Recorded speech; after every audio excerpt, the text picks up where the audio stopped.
Voilà, cher professeur, donc vous nous avez proposé la réalisation d'une étude exclusive sur la santé des chefs d'entreprise. Et nous avons donc mobilisé notre réseau et plus de 1300 chefs d'entreprise ont rempli le questionnaire complètement, donc des vraies données exploitables. Donc un grand merci à vous tous pour cette coopération et pour la réussite de ce projet. Nous sommes désormais très curieux de connaître les tendances de leurs réponses, mais surtout votre analyse en tant que chercheur. Merci, professeur. Merci. Merci beaucoup. Merci. Merci. Permettez-moi de revenir sur tout à l'heure. Vous m'avez ému.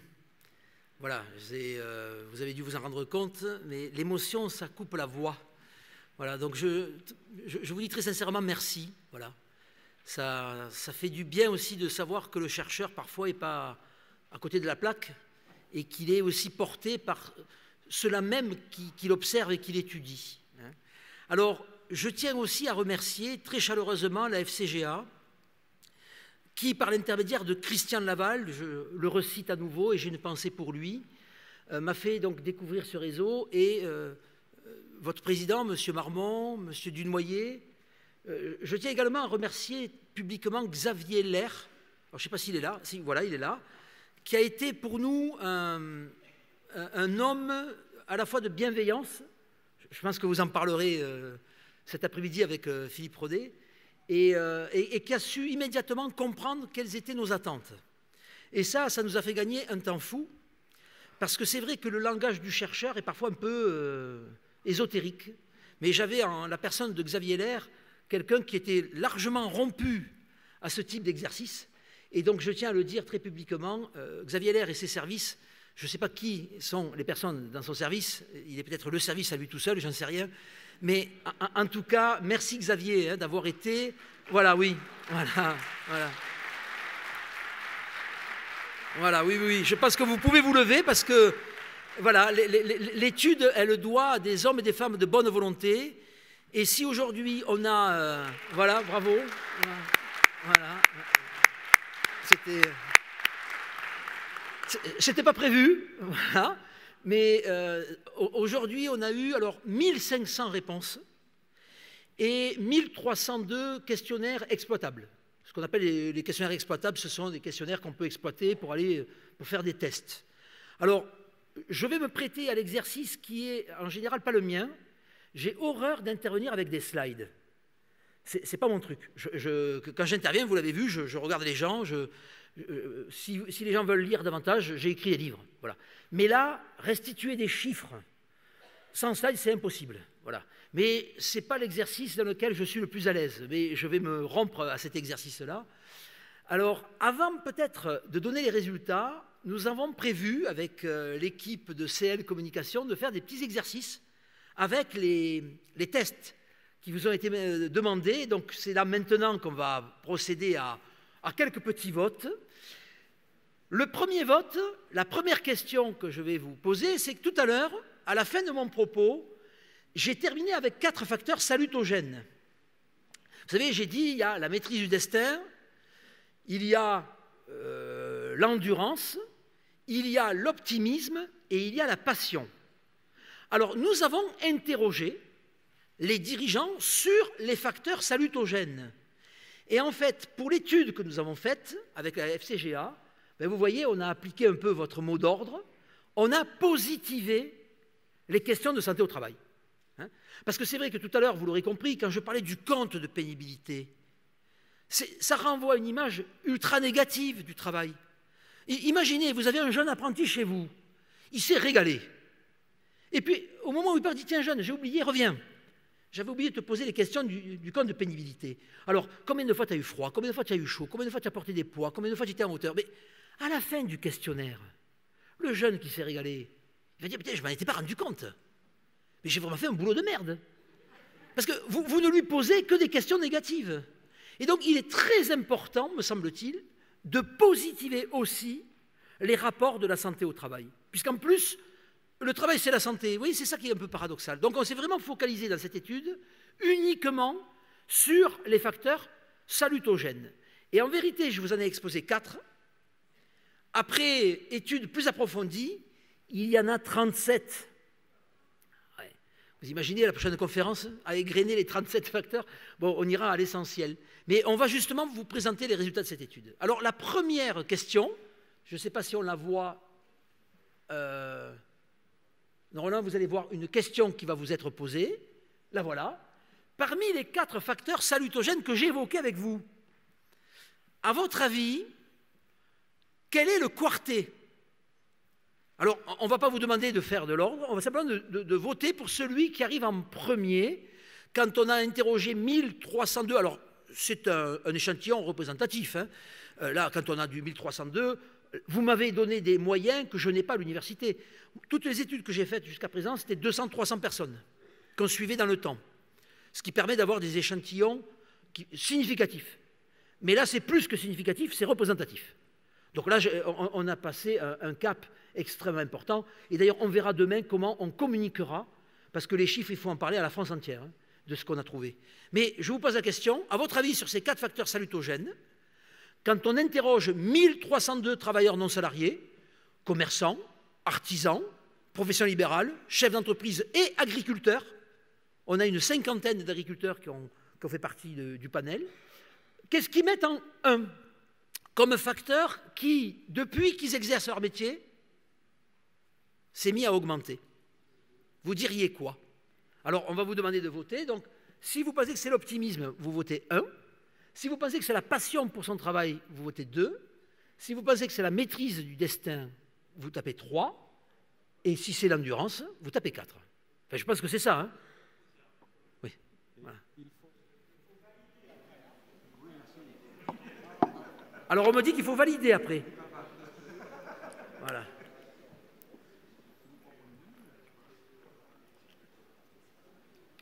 Et dans un petit moment, on m'a promis qu'au bout de 20-30 secondes, s'afficherait le résultat.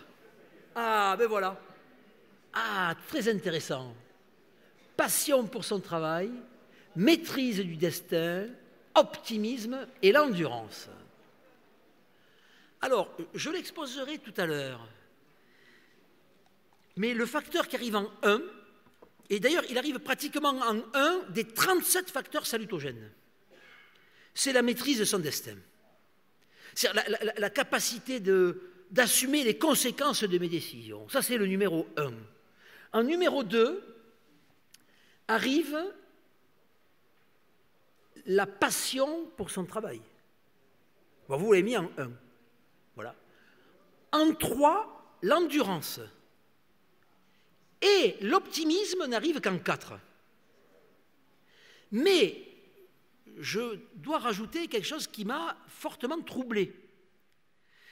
C'est que, vous le verrez dans les résultats, quand on pose la question à des travailleurs non salariés, sur 37 facteurs, il y a la passion, il y a la sagesse, il y a l'humour, il y a la capacité de se débrouiller, d'être flexible, de comprendre son environnement. Vous allez voir les 37 facteurs. D'ailleurs, on vous les enverra par email, parce que je pense que c'est bon de les repérer, ces 37 facteurs. Hein. L'optimisme est le facteur dernier. Et pire, c'est un des seuls qui n'augmente pas mais qui régresse. Et vous voyez, comme quoi c'est intéressant de faire des mesures et des mesures approfondies, parce que je me demande si je ne vais pas être amené à modifier en partie le contour de ma conférence. Parce qu'à un moment donné, je vous ai dit, je veux croire que quand on est entrepreneur, ça génère de manière endogène de l'optimisme. Parce qu'on est un investisseur, un employeur, un investisseur, un formateur. Eh bien, en vérité, non. En tout cas, sur la déclaration qui a été faite par un échantillon représentatif, non, ça semblerait au contraire le seul facteur qui, lui, est négatif. Ça, c'est quand même un résultat qui, pour moi, est une sacrée surprise. Parce que je m'attendais à ce que tout soit positif. Pratiquement tout est positif, sauf l'optimisme. Et le deuxième facteur qui est légèrement négatif, c'est la capacité à avoir de l'espoir. Mais vous remarquerez que l'optimisme et la capacité à avoir de l'espoir sont quand même justement extrêmement proches. Donc ça, c'est quand même... Je n'ai pas forcément la réponse, là, à l'instant T. Mais ça pose question. Voilà. Mais en tout cas, voilà le premier ordre. Deuxième question, on s'est intéressé aux différences entre les hommes et les femmes. Alors, on est aujourd'hui dans un monde où il y a plus d'égalité, et c'est très bien d'ailleurs. Mais il y a quand même aussi peut-être des différences entre hommes et femmes. Je dois vous avouer que sur les 37 facteurs, il n'y a pas tant de différences que ça. Mais certains facteurs présentent des différences qu'on appelle significatives. Alors simplement pour que vous compreniez, quand on dit que c'est significatif, ça veut dire qu'on a fait des tests, pour entrer dans le détail des tests de students, mais bon, qui permettent de dire que oui, effectivement, la différence n'est pas due à un biais d'échantillonnage, elle est vraiment due à une différence des populations qu'on étudie. Et donc, on va égrener quelques-unes de ces différences-là, et je vais vous demander de me donner votre avis, qui m'intéresse.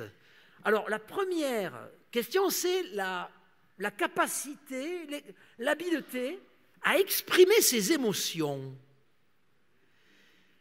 Qui, à votre avis, des hommes et des femmes, déclare avoir la plus grande habileté à exprimer ses émotions et qui déclare, quand on est dans la posture de dirigeant, parce que hommes-femmes, ce ne sont que des dirigeants, qu'il a le plus développé?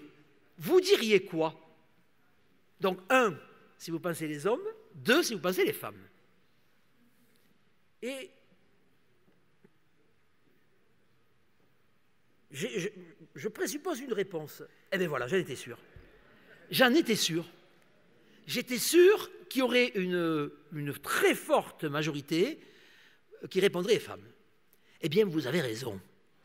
Oui, les femmes, et de manière assez forte, je vous donnerai les chiffres tout à l'heure, elles ont une capacité à exprimer leurs émotions beaucoup plus forte que les hommes, et ça, c'est bien, hein. C'est un facteur salutogène. La capacité à exprimer ses émotions, c'est un facteur qui est bon pour la santé, par rapport à celui qui reste impassible et froid comme un glaçon.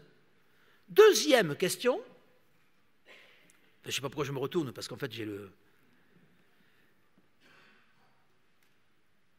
Qui, des hommes ou des femmes, affiche le meilleur résultat en termes d'empathie? L'empathie, c'est la capacité de se mettre à la place de l'autre. Et c'est quelque chose qui est fondamental dans la compréhension du monde où on est. Quelqu'un qui ne fait pas preuve d'empathie peut à un moment donné tomber dans le cynisme. Faire preuve d'empathie, c'est assez humain, hein, c'est à un moment donné être sensible à l'état émotionnel de l'autre. Donc j'exprime mes émotions, mais je suis capable de repérer les émotions de l'autre. Hein. Et là, à votre avis, qui des hommes et des femmes, très objectivement, parce qu'on l'a mesuré objectivement, présente la meilleure augmentation de ce facteur? Donc vous avez compris, 1 pour les hommes, 2 pour les femmes. Et là, ça s'est un peu réduit. Mais, vox populi, vox dei. Oui, vous avez raison, la majorité a raison. Ce sont bien les femmes qui ont, qui affichent un plus grand développement de l'empathie lorsqu'elles sont dans la fonction de chef d'entreprise. Et ça, c'est pareil, c'est bon pour la santé. Hein. Faire preuve d'empathie, c'est un facteur qui est considéré, on a plusieurs preuves là-dessus, hein, qui est salutogène. Et d'ailleurs, nous, on a fait après nos propres tests avec les déclarations de santé. Je vous dis, on a des 3 étoiles hein, en termes de corrélation. Hein. Donc ça, c'est clair. Troisième facteur qui va arriver, c'est la compassion. Alors, vous allez dire, la compassion, l'empathie, c'est assez proche. Mais la compassion, c'est l'idée de comprendre la difficulté de l'autre. Alors que l'empathie, ça veut dire comprendre les émotions, qu'elles soient positives ou négatives. Le compassionnel est plus dans la compréhension de l'émotion négative. Et bien là, c'est pareil. Il y a des différences significatives entre hommes et femmes. Il n'y en a pas 36, mais on va vous les livrer les unes après les autres. À votre avis, qui développe le plus son attitude compassionnelle quand on est dirigeant d'entreprise? Les hommes ou les femmes? Alors, 1 pour les hommes, 2 pour les femmes. Qu'est-ce que vous répondez?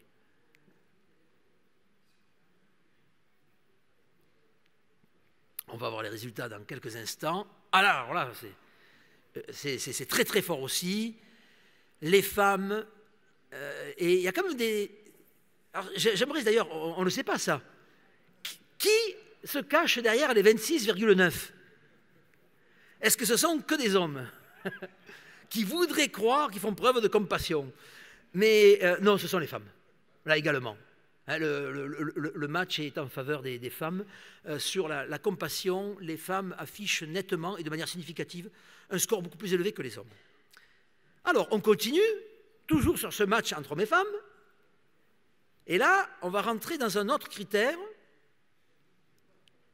Ah, c'est chatouilleux, ça, la gentillesse. Tiens.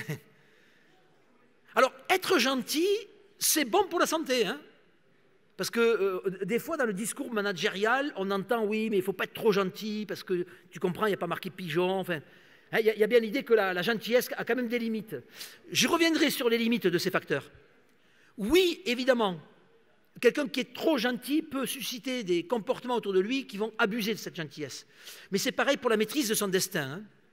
Être maître de son destin, c'est bon pour la santé, mais celui qui va trop loin dans la maîtrise du destin peut avoir après un comportement à risque. Il y a toujours une sorte d'équilibre en quelque sorte. Hein. Voilà. Mais là, la gentillesse. Alors tiens, là j'avoue que c'est peut-être moins évident comme réponse, mais si vous pensez que ce sont les hommes, vous tapez 1. Si vous tapez que ce sont les femmes, vous tapez 2. Alors on va voir la réponse. Ah c'est intéressant. C'est très intéressant. Alors moi qui suis chercheur, j'aimerais savoir qui est derrière la statistique, bien sûr, à chaque fois. Hein, parce que c'est ça qui serait intéressant, c'est de voir s'il y a un test de qui d'eux, comme on dit, à faire, hein, si les hommes ont répondu hommes, les femmes ont répondu femmes, ou s'il y a certainement, je pense, des corrélations, mais bon. Donc vous pensez, la majorité, et assez nette, hein, une élection à 55%, ça ferait plaisir à beaucoup de sénateurs ou députés, vous pensez que c'est les hommes? Eh bien non. Ce sont encore et toujours les femmes. Oui. Alors, il n'y a pas de biais dans mes choix, hein. C'est-à-dire que je n'ai pris que les facteurs qui étaient significativement différents. Hein. Donc, il y en a 5, je crois, ou 6. Le reste, c'est égal. Mais sur la gentillesse, non, ce sont les femmes qui déclarent avoir, je dirais, développé davantage leur gentillesse pendant qu'elles étaient chefs d'entreprise. 5e, et je crois dernière question sur la comparaison homme-femme, l'endurance. Ah, j'ai parlé tout à l'heure de le hardiness. Voilà. Hein? Voilà.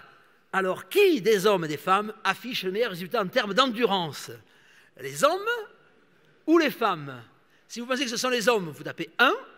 Si vous pensez que ce sont les femmes, vous tapez 2. Voilà. Et là, j'attends avec impatience les résultats.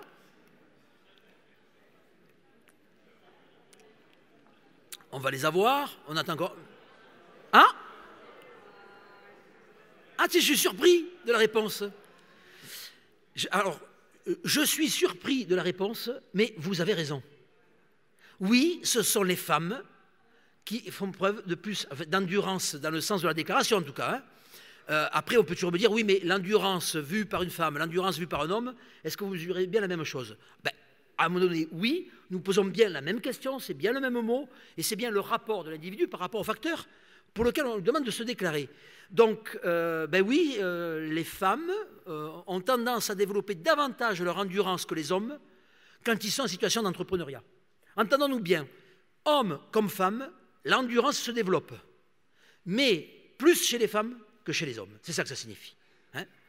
Alors, je crois qu'il y a encore une dernière question. Je crois que là, on a fini pour les hommes et les femmes. Alors, je n'ai pas fait de choix particulier pour avantager quiconque, vous l'aurez compris. Hein, j'ai donné tous les chiffres qui étaient en faveur et différents d'une personne à l'autre. Là, c'est la dernière question. On pourrait multiplier hein, l'exercice. Hein, mais quelle est la catégorie socio-professionnelle qui déclare avoir développé le plus fortement sa passion pour son activité? À votre avis, est-ce que ce sont les artisans? Est-ce que ce sont les commerçants? Ou est-ce que ce sont les professions libérales? Donc là, il y a 3 réponses possibles. 1, artisan. 2, commerçant. Et 3, profession libérale. Alors, on vous laisse encore quelques instants pour...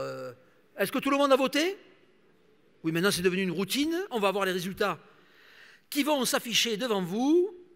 Arrive en tête oh, très très nettement, artisan, puis après profession libérale, puis après commerçant, et après non sélectionné. Bon, je ne sais pas ce que ça signifie, mais bon, eh bien, vous avez raison. De manière nette, les artisans affichent avoir développé davantage leur passion au travail que, arrivent en deux, les commerçants, et arrivent en trois, les professions libérales. Et ça va me permettre maintenant de rentrer dans le vif du sujet, nous y sommes, mais de donner un peu plus ces résultats. J'ai été surpris par les résultats en matière de salutogénèse. Alors, d'abord, voyons, alors c'est moi maintenant qui, je crois, prends la main.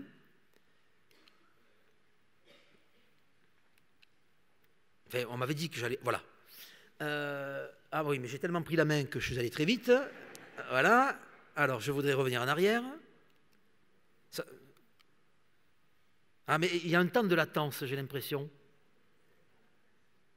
Alors, attendez, comme j'ai appuyé 3 fois, comme disait ma grand-mère, il est mou du genou. Hein. Bon. Voilà. Je ne vois pas, c'est qui ça? Bon, voilà, donc c'est bon, on y va. Alors, j'appuie une fois. Voilà. Donc, d'abord, l'échantillon, parce que quand on fait de la recherche, on présente l'échantillon. Hein, c'est de cet échantillon-là que l'on peut déduire les connaissances. Trop souvent, d'ailleurs, dans les médias, on donne des chiffres, mais on ne donne pas suffisamment d'infos sur la source. De notre côté, les journalistes vont vous dire, si je commence à en faire des tonnes sur les sources, ça n'intéresse plus personne. C'est vrai aussi. Hein. Mais globalement, donc le N, hein, qui est sur votre droite, 1302 questionnaires vraiment traitables. Et vous voyez, hommes-femmes, ben, c'est représentatif hein, de la population française. Hein. C'est-à-dire que, je ne sais pas si vous le savez, mais il y a de plus en plus de femmes chefs d'entreprise. Il y a une montée du taux d'entrepreneuriat féminin depuis une quinzaine d'années en France. Et donc là, le chiffre il est même assez fort, puisque je crois que le taux national doit être à 27-28%. Là, on est même à 32%, mais c'est représentatif. Hein, donc ça, c'est bien. Deuxièmement, en termes d'âge, ben, vous verrez que l'échantillon ne suit pas une loi normale. C'est-à-dire qu'on a à la fois la population des 35-45 ans et celle des plus de 55 ans. Voilà. Alors, je ne sais pas à quoi est due cette structure d'âge, mais en tout cas, bon, on se rend compte à peu près, hein, un chef d'entreprise, en moyenne, il est entre 45 et 50 ans en France. Donc, on est dans les bons chiffres. Et puis, on a également pris en compte le niveau d'études. Donc, vous verrez une population qui est assez, je dirais, représentative de ce qu'on entend par patronat, c'est-à-dire à la fois brevet et BEP, CAP, qui représentent 40%, le baccalauréat, et puis, je dirais, une part non négligeable, je dirais une autre, hein, en gros, c'est 40% bac plus quelque chose, 40% de gens qui sont brevet, BEP, CAP, là on voit peut-être aussi le rapport à l'artisanat, hein, qui crée un rapport au métier, et puis 20% dans l'entre-deux. Voilà. Et enfin, situation matrimoniale, parce que ce sont des variables de contrôle, ça. On le sait, par exemple, les gens mariés vivent mieux et plus longtemps que les gens qui sont célibataires. Oui, alors c'est un message que je fais passer. Ce soir, il y a une soirée de gala. Et les gens qui sont mariés, ceux qui ont des enfants, vivent là mieux et plus longtemps que ceux qui n'en ont pas. Avoir des enfants est un facteur salutogène. Pour des tas de raisons, hein, je ne vais pas rentrer dans ce détail-là, mais ça a été montré. Donc vous comprenez bien que quand on veut mesurer des modèles, on est obligé de tenir compte de ça. Hein. De même, pourquoi le niveau d'études? Parce qu'il a été montré que les gens qui ont poussé les études ont un rapport à la santé différent de ceux qui ne l'ont pas fait. Pour une raison très simple, c'est que les gens qui ont fait des études ont peut-être moins de réticence que les autres à aller voir le médecin. Or, le fait d'aller voir le médecin, c'est aussi, je dirais, une pratique qui est bonne pour la santé. Hein, celui qui dit tout le temps « j'ai pas le temps d'être malade », qui est tout le temps dans le déni et qui dit « demain ça ira mieux », mais au bout d'un moment, ça peut finir par user les organismes. Celui qui se dit à un moment donné « bon, allez, je vais aller voir le médecin ou le spécialiste ben, », il se donne quand même de meilleures chances de pouvoir durer. Voilà. Et on se rend compte que là, le niveau d'études a un impact. Donc c'est pour ça qu'on en tient compte. Hein. Il y a un autre facteur, j'en ai pas tenu compte, pourtant il a un impact, mais assez moindre. C'est la localisation. On n'a pas les mêmes espérances de vie selon qu'on est à Paris, selon qu'on est en région, etc. Parce que l'environnement génère de la pollution, de la congestion automobile, etc. Donc tout ça, ça peut jouer. Mais là, on n'avait pas les moyens de tenir compte de ce 5e facteur. Mais là, tous les facteurs que nous avons permettent déjà de faire des études extrêmement poussées et que nous publierons certainement demain dans des revues dites académiques. Hein. Ça, c'est... voilà. Autre élément de l'échantillon, alors j'ai appuyé sur le bouton. Alors, voilà. C'est le profil entrepreneurial. Donc vous verrez, ça c'est intéressant, on s'y attendait, une surreprésentation de la TPE. Avec, ce qui est normal, hein, je dirais les usagers du FCGA, c'est votre public. Donc on est bien dans la TPE plus que dans la PME d'ailleurs, hein, ce qui est le propre. Alors la moyenne d'entreprise, il y en a 8, mais vous voyez, ce n'est pas suffisant après pour faire des différences. Hein. Par contre, on pourra après faire des différences entre TPE et PE, parce qu'il y en a 63. En fait, il faut qu'il y en ait plus de 50 pour des raisons statistiques, pour pouvoir faire des comparaisons. Donc ça, c'est bon. Après, catégorie socio-professionnelle. C'est très intéressant parce qu'on a tout. On a d'abord beaucoup d'artisans, pas mal de commerçants, puis chefs d'entreprise. Alors, on a posé cette question parce que certains d'entre vous ne se voient pas comme artisans, comme commerçants professionnels, mais se voient d'abord comme des chefs d'entreprise. Eh bien, dans ce cas-là, on vous permet de répondre ça. Et puis, on a aussi quelques agriculteurs. Alors, les autres, ce sont... alors, j'arrive pas à me l'expliquer, d'ailleurs, il y a 4 ou 5 salariés. Mais c'est peut-être des anciens indépendants qui sont peut-être en train de se reconvertir. En tout cas, ils ont coché les salariés. Et puis, on a 18 ou 20 retraités. Alors, non pas que je ne m'intéresse pas aux retraités, j'en ai rencontré un tout à l'heure, mais je dirais que comme on s'intéresse au rapport au travail, ceux-là, je ne les ai pas intégrés dans l'analyse. Hein, voilà. Mais c'est très marginal. Hein. On est vraiment là sur un échantillon qui est vraiment l'image des travailleurs non salariés. Et puis, l'expérience. Et vous allez voir comment... ce critère-là a de l'incidence sur les facteurs salutogènes. C'est-à-dire qu'on a moins de 1 an, très très peu. Hein, on se rend compte quand même que la grosse moitié ont déjà plus de 15 ans d'ancienneté. Donc ça, c'est bien. Ça veut dire que qu'on a là des dirigeants qui ont l'expérience d'être dirigeants. Hein. Alors, ah oui, c'est toujours moi qui appuie. Vous voyez pourquoi j'aime pas les slides? Parce que bon...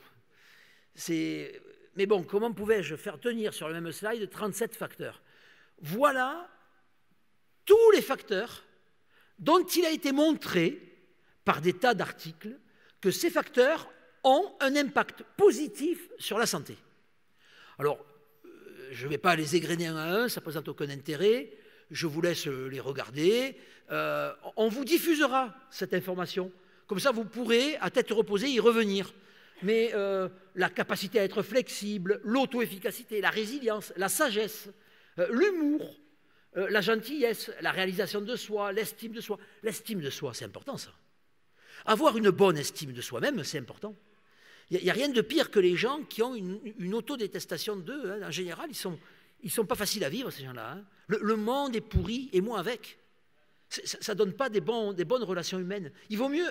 Alors, après, il ne faut pas déborder d'estime de soi. Arnaud Montebourg, vous voyez, bon. Non, vous voyez, quand on l'écoute, voilà, on sent qu'il est... Bon, voilà, il y a une limite.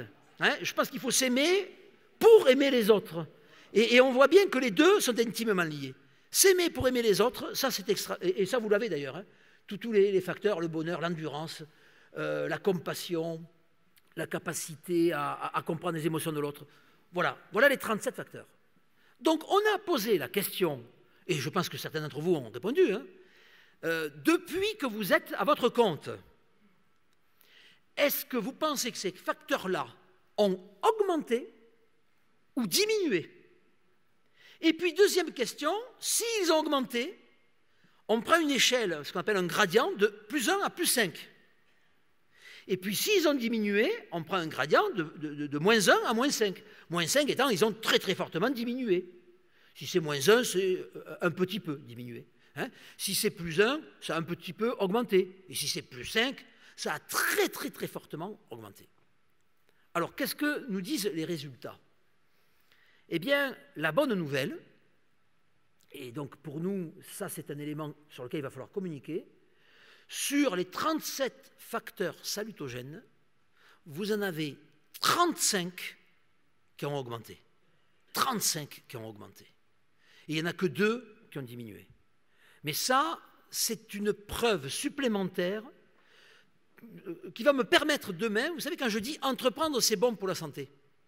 Moi, jusqu'à présent, j'avais comparé les facteurs bons par rapport aux facteurs négatifs.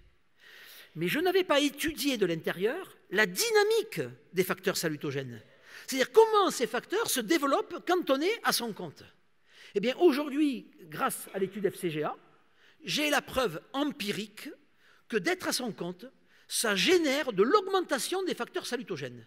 C'est-à-dire que nous avons là aujourd'hui la preuve de ce que j'appelle une salutogénèse entrepreneuriale. Ça, pour moi, c'est un résultat formidable.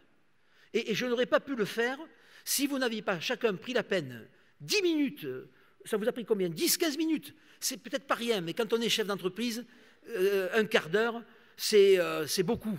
Parce que vous êtes des hommes et des femmes qui sans arrêt dans le travail. Et bien ça nous permet aujourd'hui d'avoir cette preuve. Et ça, pour moi, je peux vous dire que c'est du lourd. Hein. C'est pas rien, parce que quand on a mesuré, j'avais un a priori, mais après, il y a la vérité des chiffres. Hein. Donc là, nous les avons. Ça, c'est une bonne nouvelle. Hein. Deuxième élément, alors, je crois qu'il faut peut-être que j'appuie. Ah. Alors, attendez, peut-être que c'est comme ça. Ah, voilà. Alors, non. Ah, mais alors, il était mou et maintenant il se met à pédaler. Voilà. Ah. Non, mais j'ai compris, c'est un gag. Voilà. Ils ont dit, c'est l'humour. Je vous donne la liste des 10 premiers facteurs salutogènes. Ce qu'il faut regarder, c'est la moyenne. Le facteur numéro 1, quand on est à son compte, qu'est-ce qui se développe le plus? C'est la capacité à vous adapter. Alors ça, c'est vraiment, je dirais... alors après, il y a des petites nuances hein, entre artisans, commerçants, profession libérale, chefs d'entreprise, agriculteurs. Mais ça, je dirais, la capacité de se débrouiller, de s'adapter, c'est vraiment, je dirais, la compétence qui est bonne pour la santé et qui se développe quand on se met à son compte. Hein. Deuxième élément, je l'ai réécrit là, mais c'est capacité à assumer les conséquences de vos actions, c'est la maîtrise de son destin dont je vous parlais tout à l'heure. Hein. C'est la capacité d'assumer. Et ça, c'est bon aussi. Hein. Un homme qui assume, une femme qui assume, c'est mieux que celui qui est fataliste. Et ça, c'est le deuxième facteur. Et puis après, regardez, l'ingéniosité, l'autonomie, l'engagement au travail, capacité à résoudre les problèmes, persévérance, gratitude, résilience, sagesse. Ça veut dire quoi? Ça veut dire que les facteurs qui arrivent en tête sont ce que vraisemblablement demain j'appellerai des facteurs salutogènes liés à l'action. Parce qu'en fait, il y a deux facteurs salutogènes. Il y a ceux qui sont liés à l'action et il y a ceux qui sont liés à la compréhension du monde. C'est les deux piliers du sens de la cohérence, en fait. Hein. Est-ce que je comprends le monde dans lequel je suis? Parce que si je ne comprends pas le monde dans lequel je suis, c'est terrible, ça, pour la santé. Hein. Quand vous avez des gens qui disent « je ne comprends plus le monde dans lequel je suis », au bout d'un moment, ça finit par être négatif pour la santé. Et puis, le deuxième corollaire, c'est « je comprends le monde dans lequel je suis, mais est-ce que je le maîtrise ?» Parce que je peux comprendre le monde dans lequel je suis, mais est-ce que je maîtrise? Est-ce que j'ai des variables d'action qui me permettent de maîtriser ce que j'ai compris? Ça, c'est un deuxième élément qui est extrêmement puissant. Et en fait, on se rend compte que chez les entrepreneurs, alors après coup, on n'est jamais surpris des résultats qu'on a, parce qu'on apporte de l'explication. Mais je ne savais pas avant, tant que je n'avais pas mesuré. Mais en fait, on se rend compte que être à son compte, ça développe une salutogénèse de l'action. Et ça, pour moi, ça devient un principe général. C'est-à-dire agir et ne pas subir. Voilà ce que vous nous dites. Voilà l'enseignement que je tire de ça. Agir et ne jamais subir. Parce que quand on est dans l'action, tant qu'on est avec cette capacité à s'adapter, cette capacité à assumer mes conséquences, cette capacité à résoudre les problèmes, qui pourrait être d'ailleurs peut-être une croyance, hein, c'est peut-être aussi une croyance finalement, mais cette croyance-là est extrêmement salutaire. Et donc on voit bien que un des grands résultats de cette salutogénèse entrepreneuriale, c'est que ce sont surtout les facteurs d'action plus que les facteurs de réflexion. Hein. Alors, j'arrive presque à la fin de mon propos. Alors là, je vous donne aussi les scores tout à l'heure. Hein. Je vous avais dit les 4 facteurs que j'ai développés avec vous. Ben, on voit bien les scores différents. Hein. 1,36 pour la maîtrise du destin, 0,65 pour la passion, 0,13 l'endurance. Hein. C'est positif, mais pas énorme en vérité. Hein. Et vous allez voir après quand je vais introduire le temps, qu'il y a une petite, un émoussement de la salutogénèse entrepreneuriale. Et puis l'optimisme, ça c'est ma grosse surprise, qui est en négatif. Hein. Mais je vous dis, c'est pratiquement le seul avec la capacité à avoir de l'espoir. Alors, dernier point, oui, ben, je vous redonne les chiffres de tout à l'heure avec les femmes et les hommes. Hein. Vous voyez que les différences ne sont pas neutres. Hein. Si vous prenez l'empathie, on passe de 0,52 à 1,28. Si vous prenez la compassion, de 0,59 à 1,18. Hein. Donc c'est à chaque fois presque du simple au double. Hein. Donc là, on voit bien une différence qui mériterait certainement une communication sur les différences entre entrepreneuriat masculin et entrepreneuriat féminin. Hein. Alors après, j'ai testé ce que je vous dis sur les variables. Alors, je ne sais pas si vous le voyez bien, j'ai essayé de faire ça gros. Les facteurs salutogènes, on les prend tous et on regarde quel est leur impact sur 2 éléments qu'on a mesurés, la satisfaction au travail et la satisfaction de sa carrière. Eh bien, vous ne serez pas surpris, c'est très, très fortement corrélé.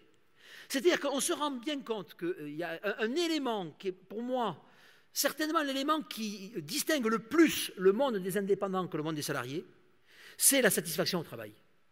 J'ai une dizaine d'études dans des pays différents, à des périodes différentes, qui prouvent à chaque fois que l'on compare la satisfaction au travail entre les salariés et les non-salariés, à chaque fois, c'est en faveur des travailleurs non-salariés. À chaque fois, à chaque fois. Et ça, c'est un élément extrêmement puissant en matière de santé. Hein. Je vais vous le montrer par la suite. Hein. Donc ça, c'est un point positif. Et puis la carrière. Est-ce que vous êtes content de la carrière que vous avez menée? Est-ce que la carrière que vous avez menée conduit à des objectifs que vous vous étiez fixés, etc. etc. Ben, vous vous rendez compte que les facteurs salutogènes sont extrêmement impactants positivement sur la carrière. Alors après, on s'est dit, allons jusqu'au bout et intégrons maintenant la santé. Et qu'est-ce que l'on obtient? Eh bien, vous allez voir. Encore des relations extrêmement... Vous savez, quand il y a des plus, ça veut dire que les relations sont positives. Et quand il y a 3 plus, ça veut dire que la relation, elle est fiable à 0,01%. Donc, j'ai quasiment plus de possibilité de me tromper dans ce que j'affirme. Donc, ça veut dire que les corrélations sont extrêmement fortes. Eh bien, vous vous rendez compte que les facteurs salutogènes impactent très positivement la santé, ça heureusement, parce que alors, si ce n'était pas le cas, alors là, j'étais déconsidéré. Mais vous vous rendez compte que la satisfaction au travail et la satisfaction de la carrière, qui sont impactés indirectement par la salutogénèse, ils impactent aussi la santé. Donc, ce qui veut dire que les facteurs salutogènes, ils ont une double vertu. Ils jouent positivement sur la santé, mais ils jouent aussi positivement sur le rapport que vous avez à votre travail qui lui-même induit la santé. Vous avez compris pourquoi demain, quand je dis que je souhaite être reconnu d'intérêt général, je veux demain que l'Observatoire Maroc travaille avec des services de santé au travail. D'ailleurs, je lance un appel, il y a peut-être des gens ici qui sont en relation avec des services de santé au travail. J'ai constaté, quand on regarde les grands modèles de santé au travail, c'est toujours négatif. Hein, pour ceux qui s'intéressent à Sumer, Samothrace, Everest, Gazelle, c'est toujours que les aspects, le compte de pénibilité, que des aspects négatifs. Eh bien, je souhaiterais que l'on puisse mener des études parallèles à celles que j'ai menées dans le monde salarié pour pouvoir évaluer l'importance de cette salutogénèse. Je termine avec un dernier schéma qui est comment ça évolue dans le temps, tout ça. Eh bien, regardez, ça n'évolue pas bien. Enfin, pour le dire autrement, 2 choses. D'abord, les chefs d'entreprise et les artisans sont au-dessus des commerçants et des professions libérales. C'est-à-dire qu'en matière de salutogénèse, les chefs d'entreprise et les artisans affichent des scores nettement supérieurs aux commerçants et aux professions libérales. Et je pourrais même dire, et ça a été une surprise pour moi, ceux qui sont le plus en dessous, ce sont davantage les professions libérales que les commerçants. Ça, c'est un point, et je vous avoue que je m'attendais à l'inverse.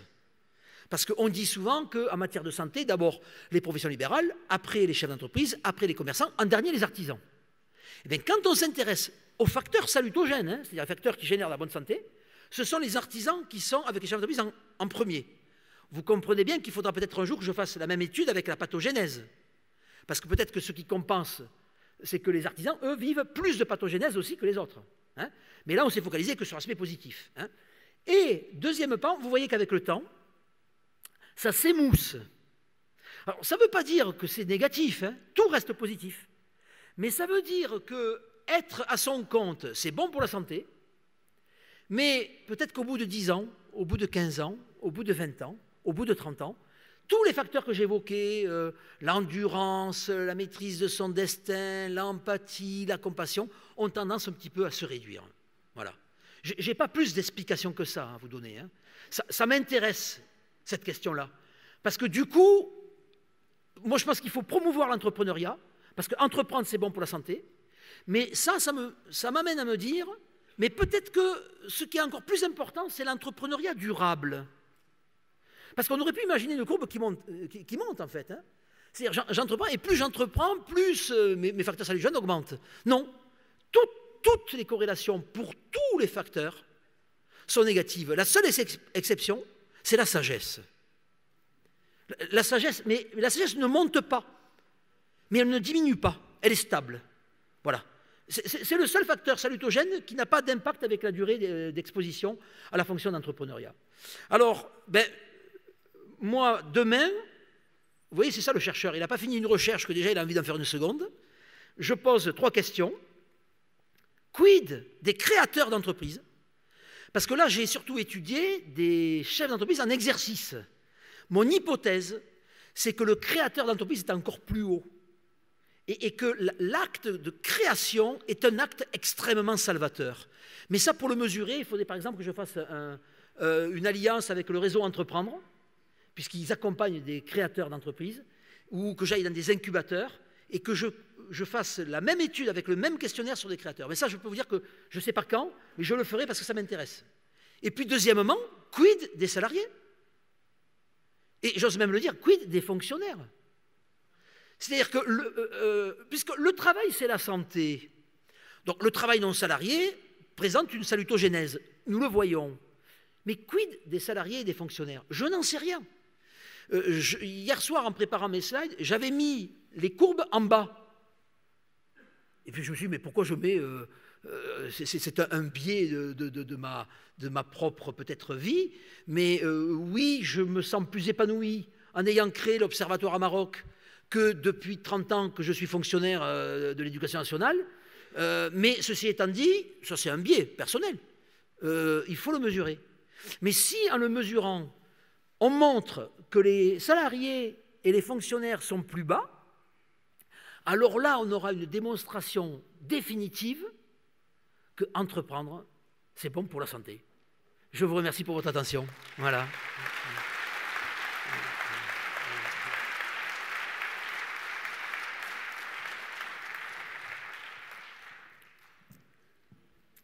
Voilà. Je ne sais pas s'il y a des questions, non? Est-ce qu'il y a des questions dans la salle? Non, il vous a convaincu, je pense, hein, vu l'ovation que vous lui avez fait tout à l'heure. Alors, j'ose à penser que si on doit travailler avec le professeur Torres sur d'autres enquêtes, oui, maintenant vous serez peut-être plus enclin à répondre, il y aura plus de 1300 réponses et on pourra avoir des enquêtes très importantes. Ah oui. Merci. Merci.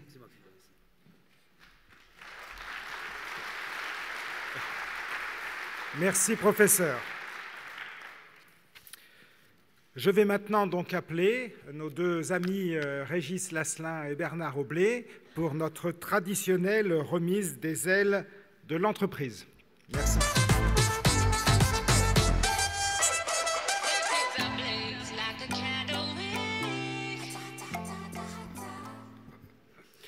Bien.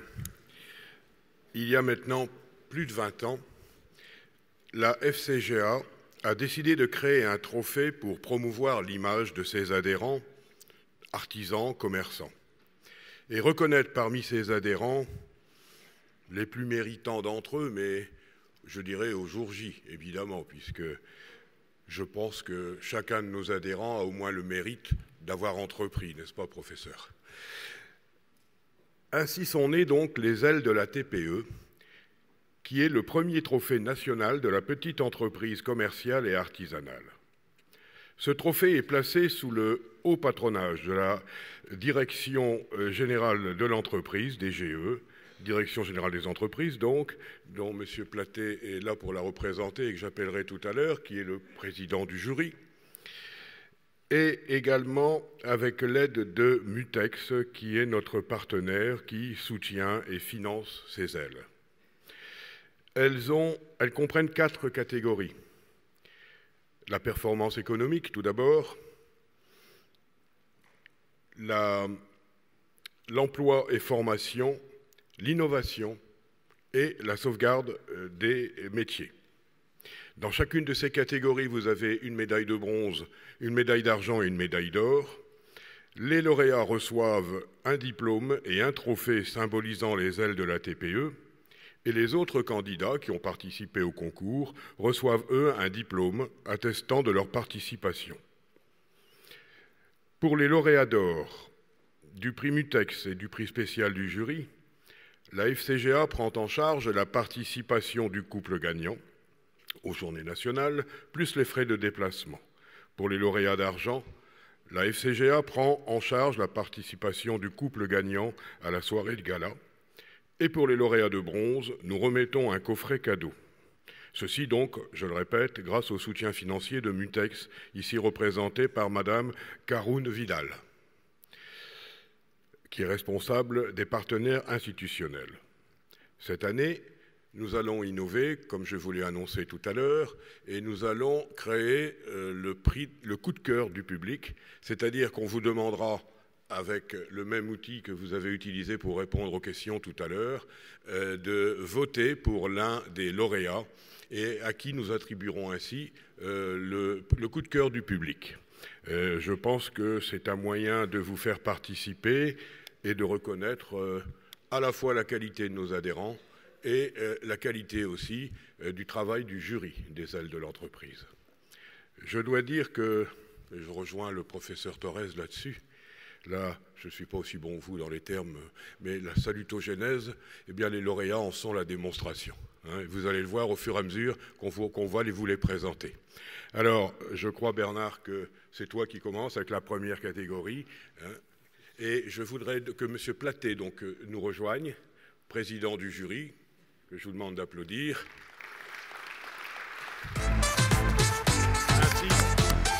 Ainsi que Mme Caroune Vidal, qui représente Mutex, que je vous demande d'applaudir également. Merci. Monsieur Platet va donc nous parler de la DGE et de ce qu'il pense des ailes de l'entreprise. Merci. Bonjour à tous. C'est pour moi un plaisir renouvelé et tout à fait salutogène, pour reprendre une expression un terme qu'on a beaucoup entendu à juste titre au cours de cette matinée, de représenter la DGE pour cette manifestation. Les centres de gestion agréés constituent l'un des partenaires essentiels de la Direction générale des entreprises pour le soutien à l'entrepreneuriat, le repérage d'activités exemplaires, le repérage des problématiques, l'appui en matière de gestion, en matière juridique et tout ce qui peut contribuer à améliorer la situation et la performance des entreprises et particulièrement des PME et TPE.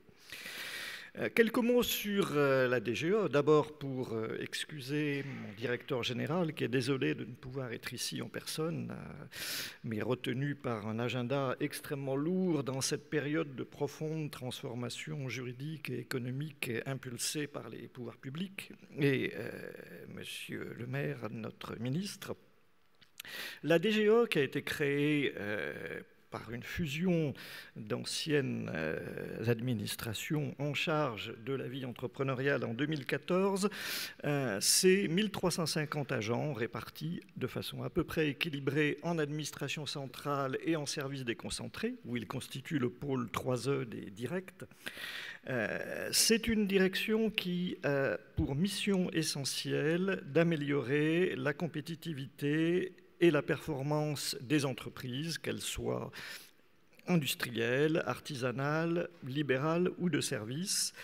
Elle est également en charge de la promotion de l'innovation et des démarches qui aident à améliorer la performance globale des entreprises, à la recherche aussi de l'appui à de nouveaux secteurs d'activité, l'e-économie, la robotique, l'intelligence artificielle appliquée aux entreprises, différents développements dans le domaine industriel, dont on parle moins, qui sont peut-être moins spectaculaires, mais qui sont tout autant significatifs.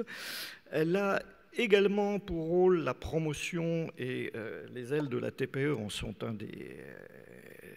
une des meilleures illustrations, je pense, la promotion de l'artisanat d'art et de métiers traditionnels, mais qui sont exercés de façon tout à fait exemplaire. Elle participe aussi au redressement d'entreprises en difficulté via les commissaires du redressement productif, et c'est environ 250 000 emplois directs ou indirects qui ont été préservés grâce à cette action, menée bien évidemment en lien avec le CODEFI, le CIRI, la commission des chefs de services financiers dans les départements et régions, et tous les autres partenaires, chambres consulaires, vos réseaux, etc. Mais il est également essentiel pour nous de promouvoir la petite entreprise dans toute sa diversité, au-delà des chiffres et au-delà des grands axes tout à fait essentiels de notre action. C'est dans ce cadre que les trophées de la TPE constituent désormais une manifestation symbolique tout à fait essentielle.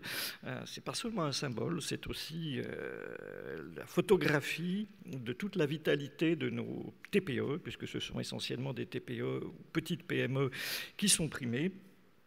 Et je dois dire que cette année, le choix a été particulièrement remarquable. La totalité des nominés que nous avons eu à sélectionner étaient d'une grande qualité, y compris les quelques-uns qui n'ont pas pu avoir de prix. Je tiens à le dire ici, n'ont aucunement démérité. Tous étaient de grande qualité. Nous avons eu énormément de difficultés à faire notre choix. La preuve, c'est qu'il y a pour la première fois un couple d'ex-aequo. Mais c'est une manifestation tout à fait importante. C'est le signe tangible de l'extrême diversité de la vie entrepreneuriale française, de son dynamisme, qui va depuis l'innovation avec une imagination tout à fait stupéfiante, en passant par la préservation de savoirs parfois ancestraux, à un degré d'excellence dont je crois le pays peut être fier. Et c'est pour la DGE une manifestation extrêmement importante, et je suis à la fois fier et heureux d'être ici pour la 3e année. Je ne m'en lasse pas, je dois dire.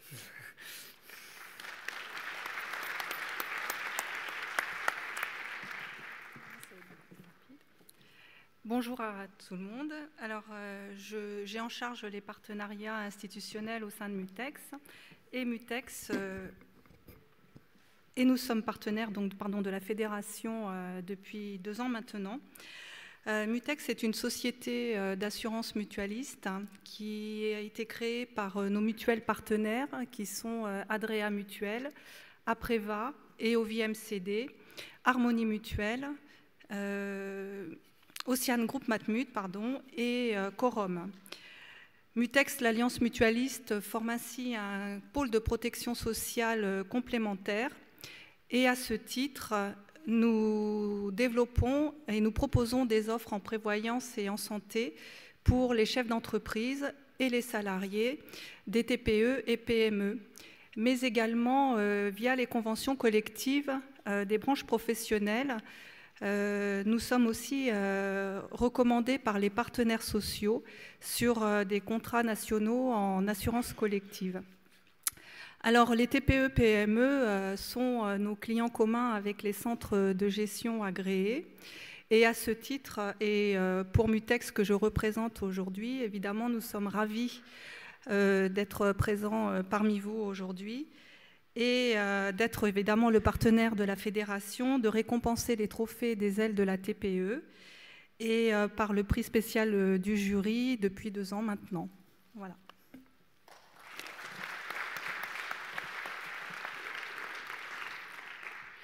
Merci Monsieur Platier, merci Madame Caroune-Vidal. Je vois que les ailes de l'entreprise sont une création de la FCGA, mais c'est un choix qui est partagé et par la DGE et par Mutex également. Et je pense que c'est très bien pour nos adhérents. Je voudrais remercier aussi les CGA qui ont participé et qui nous ont envoyé des dossiers. Je sais que cette année était une année un peu spéciale dans l'activité des CGA, vu les réformes qui ont été faites. J'espère simplement que nous aurons de plus en plus de dossiers, parce que même si ça nous fait un choix un peu plus compliqué à faire pour trouver les lauréats, parce que les dossiers sont bons en général, et même pratiquement toujours, mais au plus nous aurons de dossiers et de participants au trophée de l'entreprise, au plus ça prouvera le dynamisme de nos adhérents. Et je pense que ça, c'est primordial. Alors, nous allons maintenant vous passer une diapo des nominés, c'est-à-dire que vous aurez sur cette diapo non seulement les lauréats que nous allons vous présenter juste après, mais aussi vous aurez ceux qui ont participé au concours, mais qui n'ont pas été lauréats, parce qu'évidemment, le nombre de prix est limité. Et ensuite, nous passerons à la proclamation des résultats.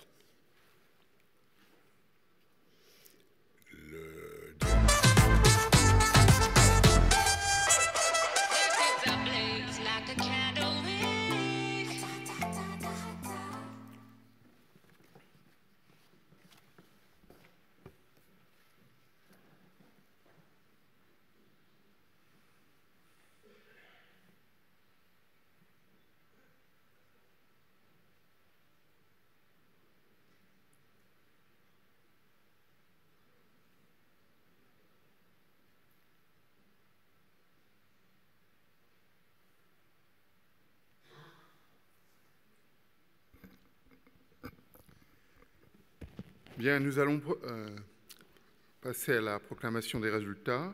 Tout d'abord, dans la catégorie performance économique, j'appelle Monsieur Malbert, qui est représenté ici par Monsieur Simon Rieux.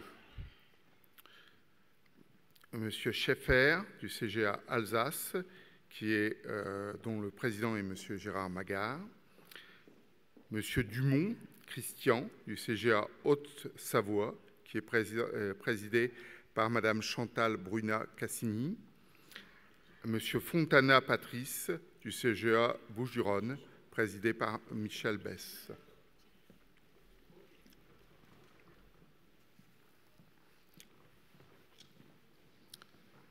Monsieur Malbert, représenté ici par Monsieur Rieux. Monsieur Malbert souhaitait depuis longtemps gérer sa propre entreprise.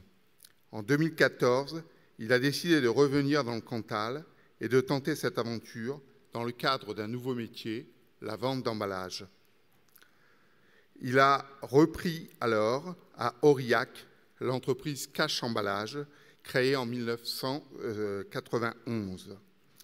Il a su conserver la clientèle existante, mais aussi développer une nouvelle gamme de produits en misant sur des matériaux naturels, biodégradables, pour remplacer les sacs et les cabas en plastique. Il a proposé des articles à base de bois de palmier, de canne à sucre, préservant ainsi l'environnement. Grâce à cette politique, en 3 ans, le chiffre d'affaires a progressé d'un quart, le résultat a triplé. Il est un véritable modèle de transmission d'entreprise réussie. La CCI du Cantal lui a d'ailleurs attribué le prix de la création reprise d'entreprise. Eu égard aux qualités de sa performance et à la volonté de préserver l'environnement, le jury lui a attribué les ailes de bronze.